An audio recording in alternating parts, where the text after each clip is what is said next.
Hey, hey, welcome back. Good to have you here. Um, Today we're going to talk about antisocial personality disorder. But first, I have to mention the Super Bowl. What did you guys think?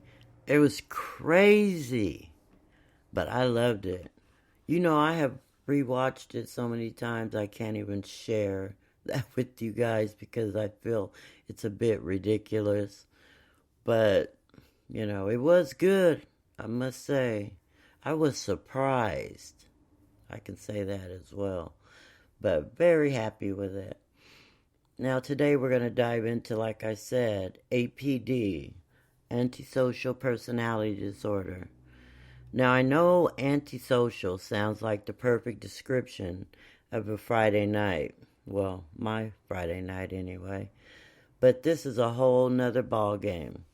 So if you've ever seen a movie, it's where the villain is so cold, calculating, emotionless person who's always 3 steps ahead. Yeah, we've all seen those characters. But is that really what antisocial personality disorder is about? Not exactly. Now, let's see what's going on with this.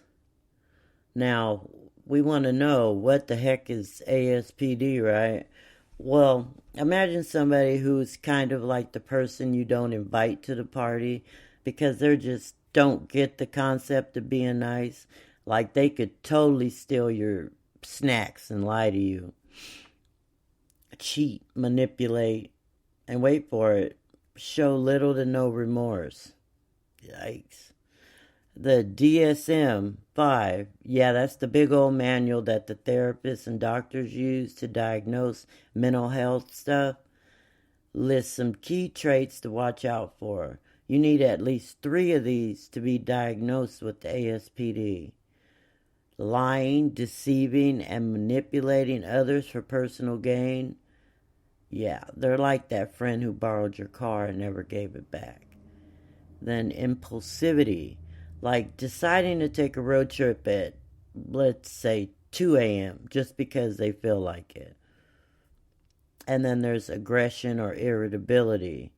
So you don't really mess with them, like let's say if they're hungry, because it's not going to go well.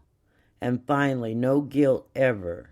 You can trip, fall, and accidentally spill their drink, and they're probably just going to shrug it off. But here's the thing, ASPD isn't about being bad all the time. These folks can have careers, relationships, and even show up at like family gatherings. It's just their emotional GPS is broken. Alright, so now that we know what ASPD is, let's debunk some popular myths. Because, trust me, the media has done us dirty when it comes to portraying these people. You probably heard people say, oh, that person's a psychopath or they're a sociopath every time someone does something shady. But hold up, these aren't really clinical terms. People use them in movies to sound dramatic, but in reality, they're more like buzzwords than actual diagnoses. Psychopathy is more brain stuff, as in the person's brain wiring might not respond to emotional signals the way most of us do. Like you get upset when someone's mean to you. A sociopath would be like, they don't even care. Then sociopathy, on the other hand, is thought to come more from the environment. Think childhood trauma or neglect. Sociopaths tend to be more impulsive and emotionless than psychopaths. And yeah, they can get a little wild child on us. But there's a big surprise. ASPD isn't just about being a heartless villain. Many people with ASPD can blend into regular life. They're not all murderers or master manipulators like in the movies. Alright, let's take a step back. If ASPD is this complicated, what causes it? Well, grab your hats because here's the breakdown. Genetics. Yep, mom and dad might have passed down these traits. If a close family member has ASPD, you might be at a higher risk, but don't go blaming your family just yet. And then there's brain differences. Studies show that people with ASPD sometimes have differences in parts of the brain responsible for decision making and emotional responses. Basically, they might just be missing that little voice inside that says, hey, maybe don't steal your coworker's lunch. And then there's the environment. Here's where things get really sad.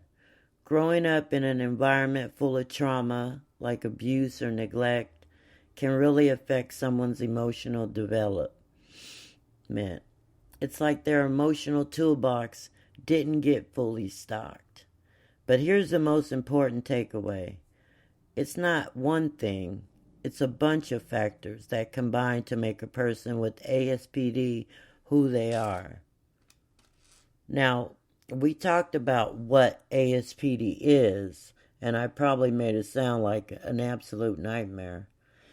But can people with ASPD get better? Can they turn things around? You might be surprised, but the answer is yes, with a lot of effort and patience. People, let's say, with ASPD don't often think they need help. It's kind of like trying to get someone who's addicted to dessert to quit cold turkey. There's a lot of resistance, but with the right tools, it's possible. Now, the first one is CBT. It is the golden child of treatment. It's used in many mental health issues. It's all about helping someone understand their thought patterns and work on changing the unhealthy ones. Kind of like teaching someone how to stop impulse buying, like buying shoes online, with emotions instead.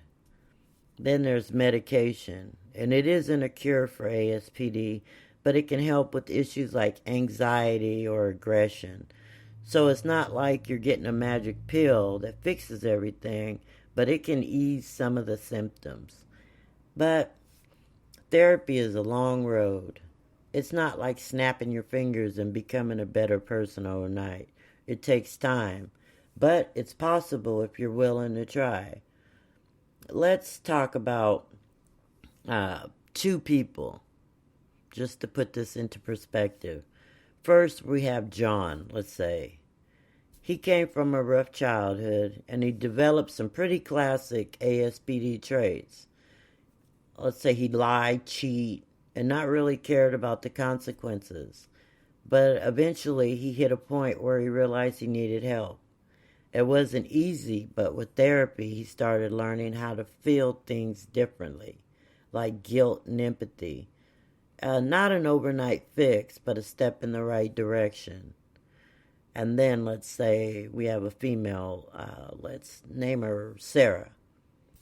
She had ASPD her whole life and honestly had a hard time connecting with people emotionally. She's successful at work, but her relationships were a mess.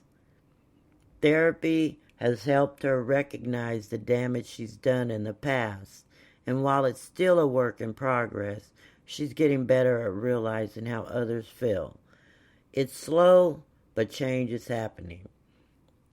It's important to note, everyone's journey is going to be different.